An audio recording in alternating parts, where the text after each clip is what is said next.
Hey, just real quick before the video starts. Obviously this video was supposed to be out like way earlier. It took longer to get ready than I thought. So this is kind of went from being what was supposed to be like a Thanksgiving video to my Christmas video, I think. But anyways, happy holidays, guys. I don't think I'm gonna get a video next week because it's the holiday time. So I guess I will see y'all next year. Enjoy the video. Hello and welcome to Aaron's Gaming Room. I'm Aaron as always, and I'm going to try and get in as much filming as I can real quick because most of my filming time has already kind of been used up today. Sorry, it's been a busy morning for me. Now, originally this video was supposed to be what I wanted for our Thanksgiving video. But, to be perfectly honest, the game thematically fits just as good, if not better, as a video simply for the end of fall, start of winter is very also probably thematic time to talk about this game. Today's video is going to be over Winter Rabbit. Yes. Now, this is going to be one of the most in-depth kind of games we've got on this channel. Most of the stuff we do is relatively casual, relatively simple. This is a heavier-ish game. It's not an extremely heavy game or anything, but it's one of the heavier ones we've done on this channel. Not quite the light play with your uncle who doesn't really play games kind of game. This is more of a game for people that do play games. But it is a fantastic game. It is a local game. This was made by our friends over at Absurdist Productions. It was designed by Mr. Will Thompson ever, and pretty much everyone on the creative force for this is native. This is based in Cherokee folklore. Will himself, I believe, is Cherokee. They got a Cherokee artist to do all the beautiful art in this game, and even his partner Dave that helps with a lot of this stuff, while he himself, I don't believe, is native blood and all that. Come on, we've all lived in Oklahoma forever. Living in Oklahoma, you're kind of just generally steeped in a little more native culture than other places and all that. I mean, I grew up in Anadarko, even more so. Now, real quick before I go to the table, I want to show you guys the back of this box real quick. Because, one, I mean, it's a pretty box, but it's this part I want to draw your attention to, right here, where it says playable in both English and Cherokee. And that is one of my favorite things about this game, is this isn't just loosely, lightly, painted on a thin veneer of some sort of native culture or heritage. This game is deep in it. Again, like I said, the creator is Cherokee, both the artists that work on it are Cherokee and all that. And it's so awesome what they decided to do with this game. Literally, the entire rulebook is in English, and you have a whole second one that is the entire game written in Cherokee. All the cards in the game, same way. You have the English ones, and then you have all the same cards in Cherokee. And it's just kind of a cool thing to have. I mean, you could probably even kind of teach yourself a little bit of Cherokee. Well, you probably know how to pronounce it, but you could sort of read a bit of Cherokee by just looking at these cards, by looking at the English and looking at the thing. I don't know, that's just such a cool thing to me that they cared so much. I mean, believe it or not, as white as I am, I'm actually a little bit Cherokee too, as well as Choctaw. But it's rare to see like this as a part of something I can just enjoy on a daily basis. And this is super cool. So I've already gushed a bunch. Sorry, let's actually get to telling you about this really great, super awesome game, Winter Rabbit. It definitely didn't take me a week to make it over to the table right now. It's certainly just a few minutes later. Anyway, in Winter Rabbit here, you are going to be playing semi-cooperatively to prepare your village for winter. But it is semi-cooperative in that by the end of the game, all players will either lose together or you will have a singular winner. The real quick on it is that basically you have these 3 tracks here, and these are 3 different types of tasks you'll need to complete to prepare the village. If by the end of the game these 3 tracks aren't far enough up, then all players lose. However, if all 3 tracks are high enough up, then whichever player has the most points wins the game. Let's start getting into this. Alright, for setup, each player is going to need one of these little character cards here, little player sheets. These show which character you are, which types of resources you start with, any special abilities. These also give you your baskets, which you use for collecting resources throughout the game, and a quick little reminder of how a turn flow breaks down. And the backside, as we pointed out several times, is just all in Cherokee. To set up the board, you can take these 3 hexagonal tokens here and place them at the ends of these 3 tracks, matching the colors up on the 0 slots. You can take the Winter Rabbit looking token here. This is the season tracker. You're going to place this in the empty spot over here around the rabbit's den. You can take these 4 frost tokens and set them off to the side over here where you can see the frost token in the season tracker. For each player, you can take their matching color paw print point tracker token. If you're not sure, if you have colorblind issues, they do have pictures of the paw prints on the cards themselves as well. And simply set these up here near the top of the point tracker. All right, then you can take these tokens that have the trees on them. The backside has a sump. We'll talk about that side later. But these tokens that have the trees on, they call them the conservation tokens. And you'll place 2 on each of the different types of resources you can gather in this game. These spaces are the spaces in which you'll be placing your workers in this worker placement game to gather resources. You're basically blocking off 2 of the 4 available spaces at the start of the game with these tree tokens here, or conservation tokens. You do have a bag of these resources here in the game. You'll simply want to keep this somewhere nearby. Whoop. Although, like I said earlier, each character does start out with certain resources, so you will want to go ahead and distribute those. So if I'm playing as the wolf here, I start out with 2 meats. So I would go ahead and take 2 meats out of this bag and keep them on my character sheet here. I would take 2 meats here and place them in 2 of my baskets. All right, setting up your bag is very important. This is where we went wrong when we played the first time at home on our own. You're going to take all 3 of the Winter Rabbit tokens and place them in the bag. The 4th Winter Rabbit token, you're not going to put in the bag. You're going to place up here on the season tracker, again, where you can see the Winter Rabbit token. Then there is a table inside the rulebook that tells you how many tokens you're supposed to be placing in the bag to start it all off. This is, again, where we kind of messed up last time. I'm going to go with the full 6-player rules on this. Yeah, in a 6-player game, you're basically going to have 6 tokens, 1 for each player go into the bag, and 6 tokens, 1 for each player go to the spot right here. In games with less than 6 players, you'll also end up taking one of your tokens and placing it onto your board here. For example, if you look at this, it says in a 3-player game that each player will take 3 tokens instead of 2. So that means basically I would have 1 deer token here, 1 deer token on my player board, and 1 deer token placed into the bag. Now, in games with smaller player counts, you will sometimes include neutral characters. Basically, that just means use some tokens of whichever characters aren't being used. Say we were playing a 4-player game that had the wolf, the bear, the otter, and the deer. We would include 2 neutral ones from, let's say, the possum. When those come out in the game, they don't really do anything. You just need to have so many tokens in the bag so you can properly fill the slots on the board to, well, play the game right. Lastly, we just have a few decks of cards here. The ones with the hands on the back, these are the task cards. You're going to shuffle them up and then deal 7 to each player. And then keep the deck just somewhere nearby the board. The village cards here, again, you'll shuffle them up, place the deck here, and then deal out 1 to each of these slots at the bottom of the board here. And then you can take these story cards, again, shuffle them up, and then place the deck here and place 1 card at each of these little slots on the side of the board here. One last thing, of those 7 task cards you were given, each player needs to select one of those and place it face down on the table in front of them. And then once all players have done that, before the round starts, you'll flip it over, and then we can start the game. In Winter Rabbit, whoever the eldest player at the table is decides who goes first. So it's not necessarily the eldest player goes first, simply the eldest player decides who gets to start the game off. On your turn, a turn is broken down into 3 steps: the morning, the midday, and the evening. And there are various actions that can or must be taken during these times. Let's step through each of those. During the morning phase, something that is required is every turn you will need to reach into the bag here and place a worker. You'll reach into the bag, randomly find one of the tokens in it, and you will need to place this worker somewhere on the board. You are allowed to look at this, but do not show it to other players. So I have drawn out a deer token, but I may not be the deer. I may be the wolf player. Doesn't matter. You may draw out other players. That's the point. Is in this worker placement game, you are placing workers on the table. You're not necessarily always placing your workers.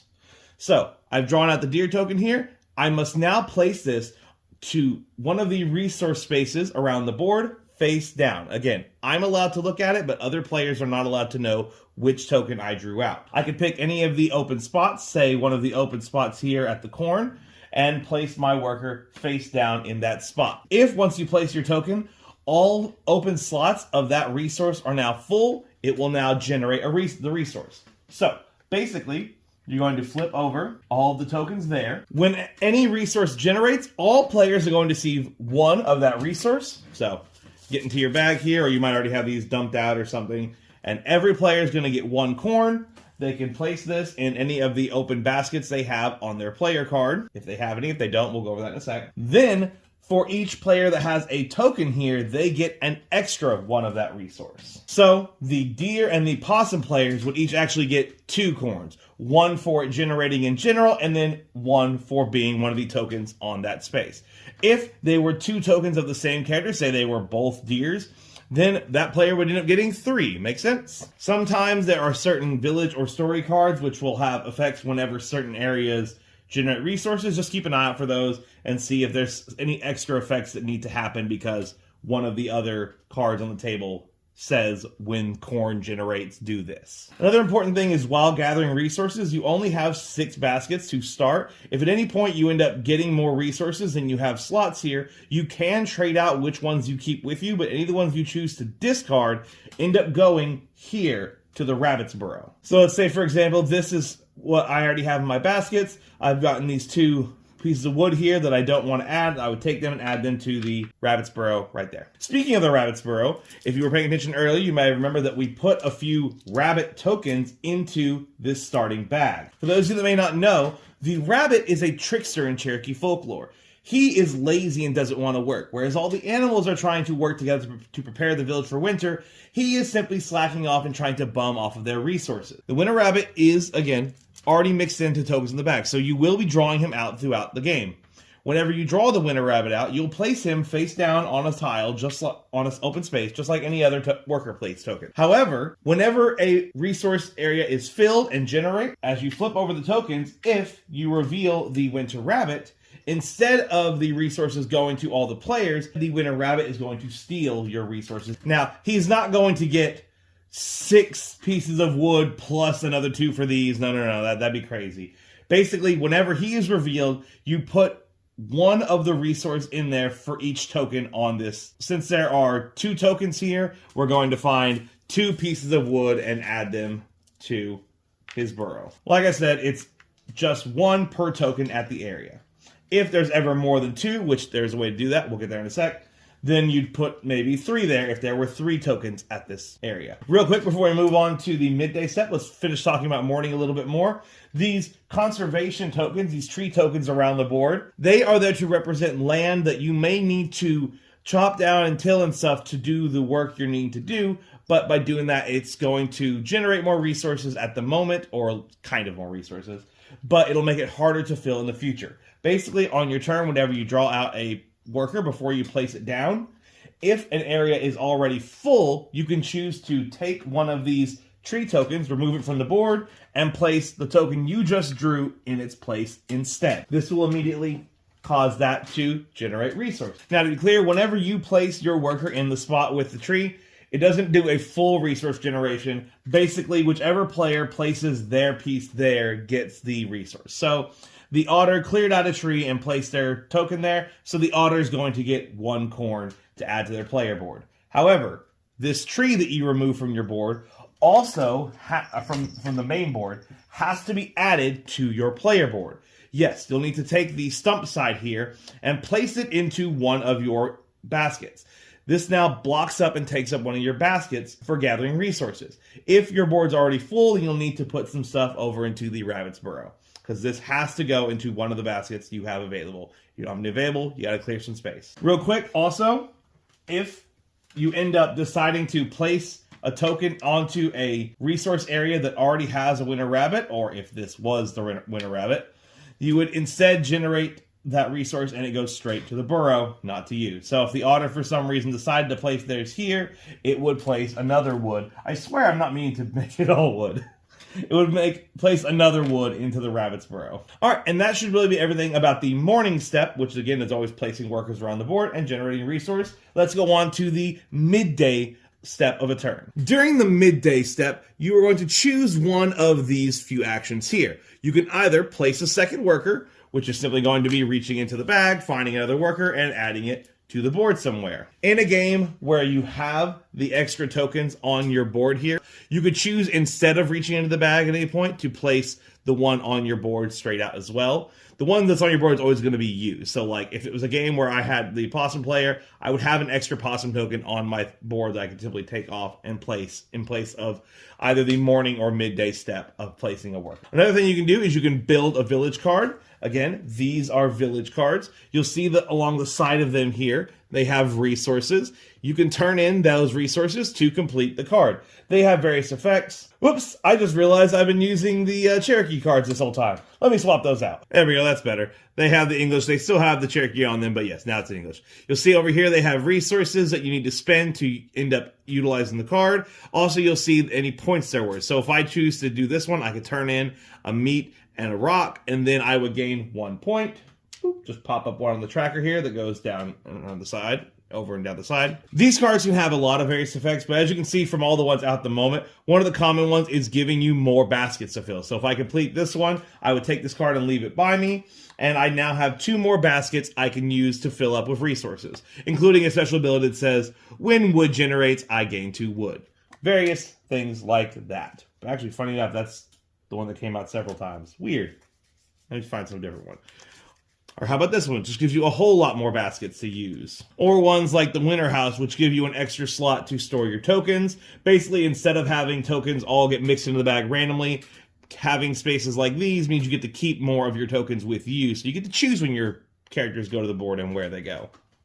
But yeah, various effects that you need to turn in the things on the side to complete the task or complete the village action option here and get some points for it. The next option is completing tasks. Like I said earlier, at the start of each season, the round, each player is going to have one of these task cards that they've chosen and placed out in front of them on the table. Sorry, I'm kind of working limited space here.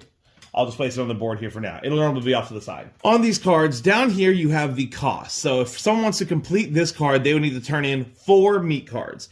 Meat resources. If they turn in 4 meat resources, what they do is they gain 5 points, so move themselves up 5 points on the tracker. Then they would also move up the storehouse tracker here that matches this icon, the clothing one, up 1. Once it gets to full 7, you can still choose to complete tasks that have that typing. It just won't move up anymore. But yeah, you could move that up 1. And then on the top here, the sort of upside down of it, this is what the player who controls this card receives for someone else completing their task. So if this was my card, and let's say the player over here decides to complete my task to earn some points and bump our little thing up, I would actually receive 2 meat for them choosing to complete my card. And one like this, they would need to turn in I believe they call these reeds, stones, and medicine. And if they do that, they're going to get 5 points. We'll move this up. And I personally would receive either a reed or a stone. So you'll obviously be wanting to complete tasks to earn points, but you won't always necessarily have the resources to just complete your own or want to just complete your own. But by completing other people's tasks, they can get some special benefits out of it. And that goes back for you too. If anyone else completes your task, you get some special stuff out of it. And the last option for midday actions is to restore the land. Basically, you can spend any one resource. Let's probably get one on this otter guy here. I can take any resource and spend it, which means just send it back off to the pile here. And then I can take one of these tree tokens, these conservation tokens that I have on my board, and place it back out onto the board. Here's an important thing though. You do not always have to put it back where it came from. Like currently, I actually couldn't even put it back here because there's an otter there. But you're allowed to put this into any empty space. I could put it over here, making it where medicine now produces super fast, but only one person gets the extra token. Or I could try and find, places on the board where there's extra spaces and fill them back up. I could even place it right here, which would immediately fill the meat section of the board. Now that this is here, that means it's officially full. This would have to go ahead and flip and generate. But that dang rabbit came in and stole our food away. And then lastly, we go into the evening step of your turn. During the evening step, again, you will choose one of these 2 actions to take. You can either tell a story or swap a resource. Telling a story is right over here. Story cards cost 3 of any kind of resource. They don't have to be the same resource, just 3 of any resources. And they will gain you 3 points. 3 of any resource, 3 points. There are these orange cards as well as these blue story cards. The orange ones will have an immediate effect. Basically, like with this one, I can tell part of the story of how the deer got his antlers.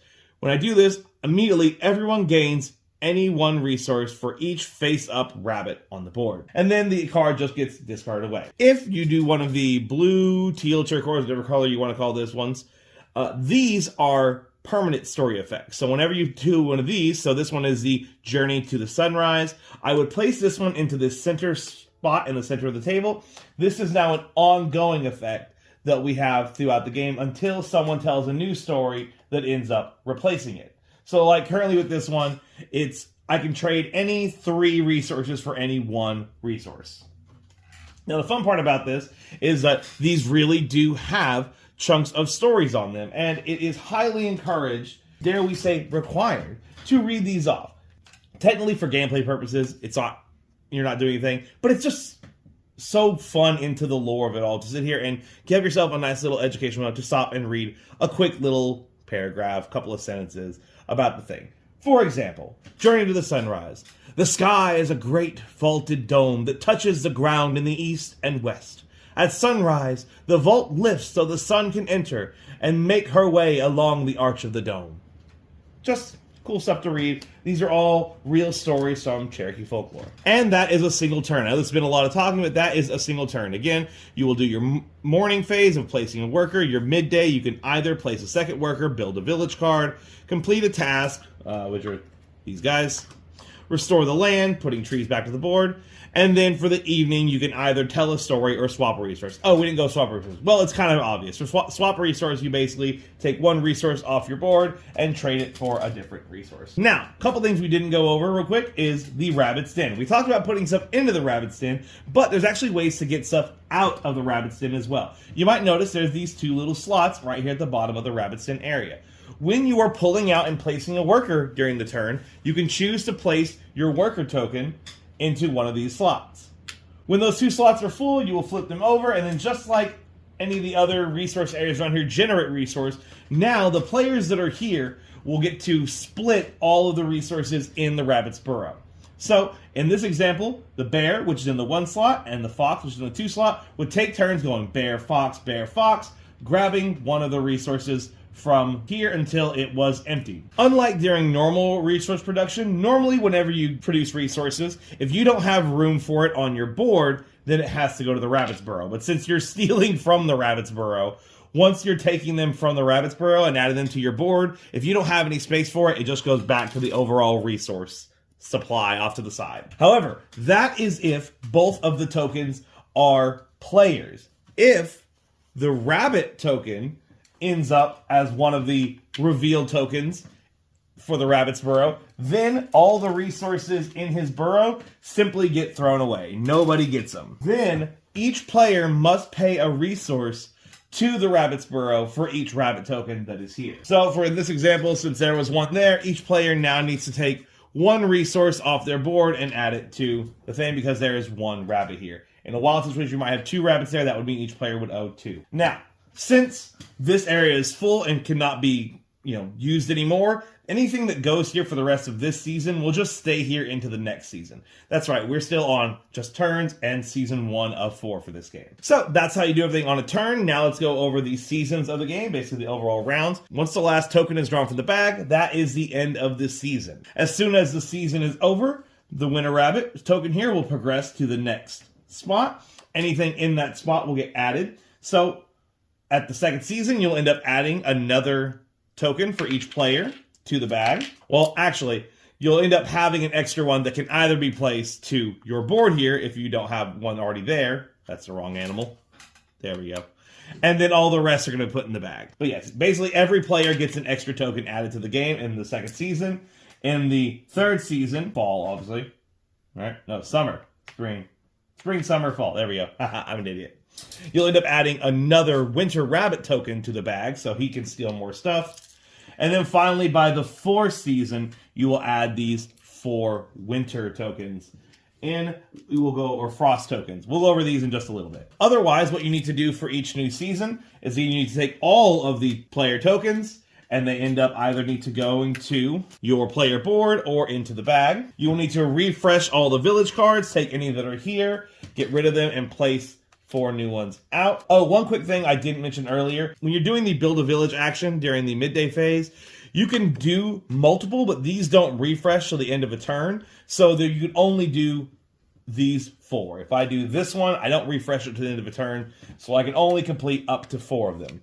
Meanwhile, when you're doing the completed task one, these, you can do as many of those as you have the resources for. You can even do the same one over and over again. Totally fine. And I didn't mention this quite earlier, but I would say, when you're doing the tell a story, you're only allowed to do one telling of a story. You can't tell multiple stories in a turn. Like we refresh the village cards, we'll also refresh the story cards, discard them away, and deal out some new ones. If you have a story in the active slot, it does remain. That will stay for the next round. Like we did at the start of the game, each player will now look at the task cards they have again and select a new one, place it face down on the table, and once all players have done that, you'll flip it over, and these will be the new task cards for this season. And that's everything you need to know to how to advance from one season to the next. Again, you'll simply move the rabbit up, take whatever tokens might be on his space, and properly add them to the game.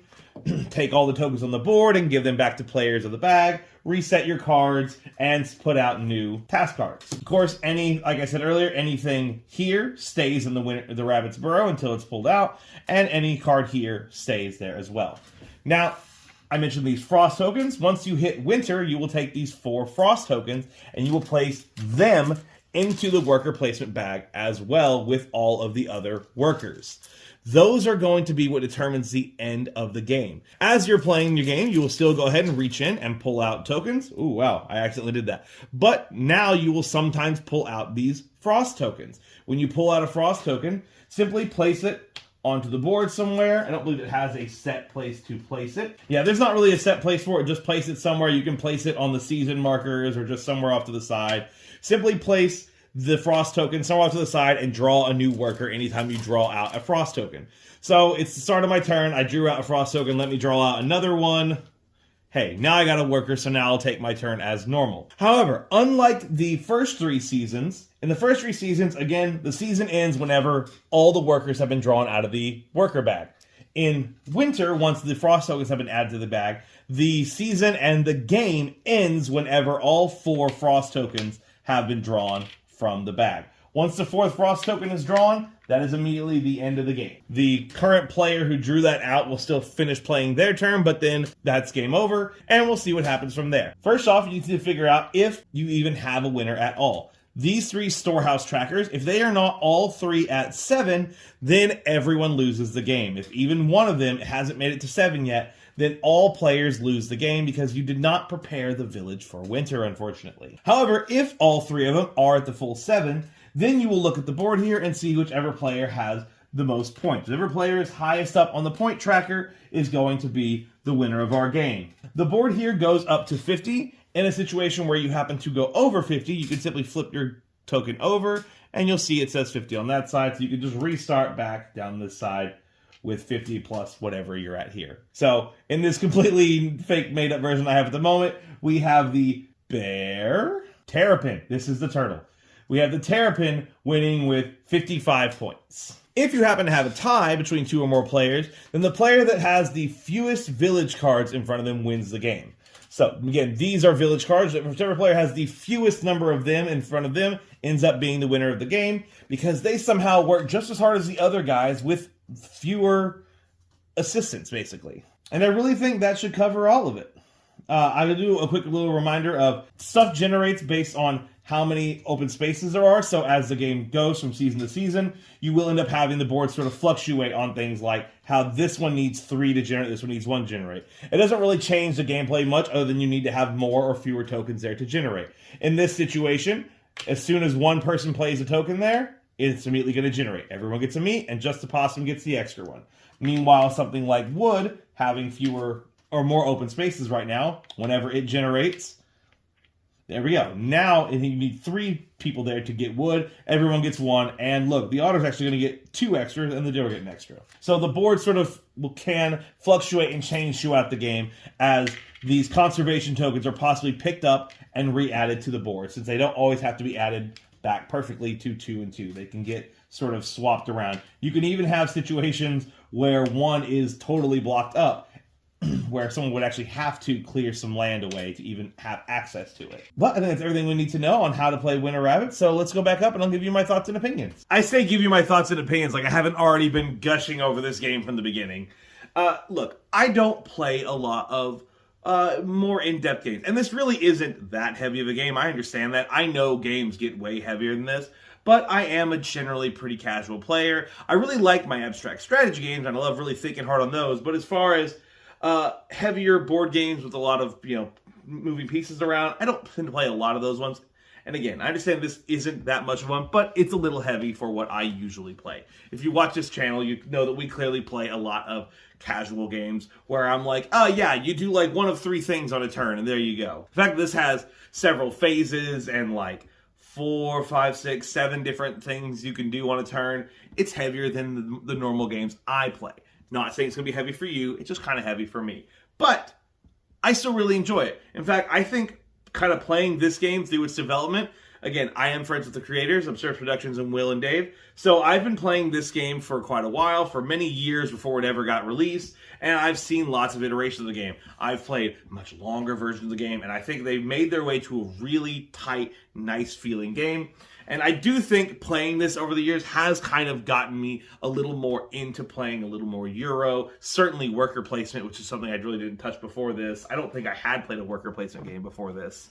So this, I think, game kind of helped me get into a little bit more heavier games. Now I, love this game. I love games like Wingspan is one that I really enjoy, which again, isn't a heavy game, but again, not necessarily a casual game. Like I said, you do got to be careful on how you do the tokens and everything. You don't want to mess up and use too many of those. We did that, and that ended up making the game take way longer than it was supposed to. One thing I will give you as a simple strategy part of the game is watch out for which of those village cards your opponents are grabbing. Again, in that game that we ended up playing that went way too long, we also weren't watching one of our players very closely, and we sort of let him get away with grabbing all of the when resource generates, gain extra resources. We basically let him get all of those village cards, and it made him just an unstoppable runaway train.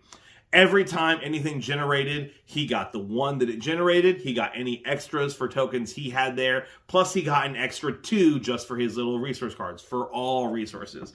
So he basically had as many resources as he wanted for any certain type the whole game. It was nuts. He was able to buy stuff like crazy. I think he literally had over 100 points in that game. But again, we were playing it very wrong. So just watch out for that. Don't let anyone get too out of hand with their resources. Make sure you might need to jump on them. Because again, this is a semi-cooperative game. You do need other players to be somewhat successful. You do need other players completing tasks and stuff like that so that you could get all those tracks all the way up. But there is going to be a singular winner if you make it to the end with all of your tasks all the way up. I mean, that's what's one that's really neat about it. Yeah, I do really like the fact that the semi-cooperative nature is fun. It's not semi-cooperative in a way where you're really ever trying to backstab each other for any reason. It's just you want people to be successful, but you don't want them necessarily to be too successful. You might be watching a little bit to see when you can kind of undercut someone just a little bit. At the very least, you might want to cut someone out from resources by putting a Winter Rabbit down. The Winter Rabbit tokens are one of the main ways to cut resources from people. If I have enough corn and other players are kind of lacking on it, I might want to undercut players by choosing to place my Winter Rabbit token that I drew out on the corn space, so when that generates, no one gets corn, it actually goes to his burrow. So that's a way to kind of undercut people on some resources a little bit. The fact that you're not always placing your token, I think is another really cool thing. Again, as you're playing, there will be times where you have your token like on your player board and stuff, so you can choose when exactly you want to play your piece and where you want to play it. But most of the time, your tokens are going to be mixed in the bag with everyone else's. So on your given turn, you may not even be taking an action for you per se. You're just placing a worker. It could be dictating work to anybody, which is a little bit of a weird thing to get used to, a worker placement where you're not always placing your workers. But again, I think it's kind of neat in that it does sort of solidify this sort of group village mentality of all of it. You're not always doing stuff for you. I need to decide where I can place the deer at right now. And do I want to place the deer somewhere that I think will be beneficial to them because I know they're going for a certain resource?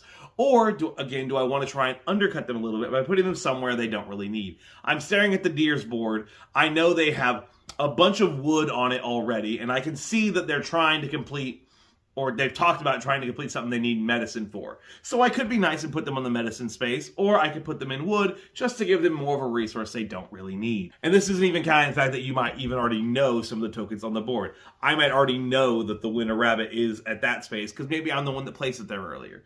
So it's a lot of stuff like that, that there's opportunities to kind of be conniving a little bit about it, but it's kind of hard to be completely undermining other players, which is good because, again, you need to work together because it is about getting that full storehouse. You need to have everything stored up good for winter. I like the way the task cards work in that you need to complete task cards to get points, but every time you complete someone else's task, which you might do simply because the resources you have match up to it, or one is just cheaper than others. You know, mine might be really expensive, again, like 5 meat, whereas yours might be 2 reeds. So it's just cheaper for me to complete your task than my task. So yes, I get points off of it, but the fact that I'm doing one of your tasks means you get some benefit out of it. And that goes both ways. I think there's a lot of really great ways over the years they really whittled down and made this fun experience that really does feel like we are kind of working together, but in a way where there is going to be a sort of, but I did the best kind of thing. And I like that. Obviously, as I've been going on and on about for the whole time, I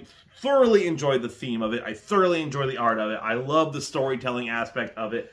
There is so much culture in this box, and it's just absolutely fantastic. I do love a game that has a little bit of an educational nature to it to some extent. And this is certainly one of those. I love reading the little stories. Like, when we play, it is a requirement. You do read those cards. You give your best storyteller experience as you read off those cards. I love reading those cards. They're great. I love the art on all of it. The board is absolutely beautiful. I love all the characters on it, all the little animals and everything. The Winter Rabbit himself is such a fun... Again, it's so heavy in all of the lore and everything, and I think that's super fantastic. But that's not to say you should buy it just because it has a cool lore or it has beautiful art. It's a really fun game. Honestly, again, it's going to seem like I'm super biased because, again, I've played this game for so long. I've known these guys.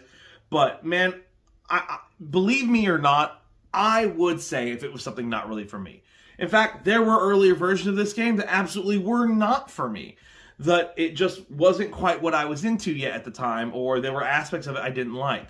But what they finally end up putting out, what they end up coming up with by the end, absolutely for me. Love this game. I'm always a little mad that I feel like I don't get it to the table enough. One of my friends kind of had a bad experience that first time we played it at home, and he is kind of, I can't come back to the table now for it. And that sucks, and I hate that because we kind of, messed up we messed up the experience for him. But other than that, again, I wish I could get to the table more. I really enjoyed this game. Not a fast game by any means. Again, they say 90 minutes. We all know that means probably if it's your first time playing, you're going to probably play 2 hours or so on it.